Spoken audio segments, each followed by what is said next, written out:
Yo, what's up? There once, there was once a Viking named Rudolph the Red.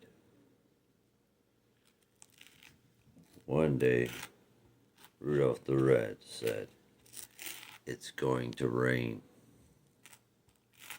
Rudolph the Red's wife said, "How do you know?"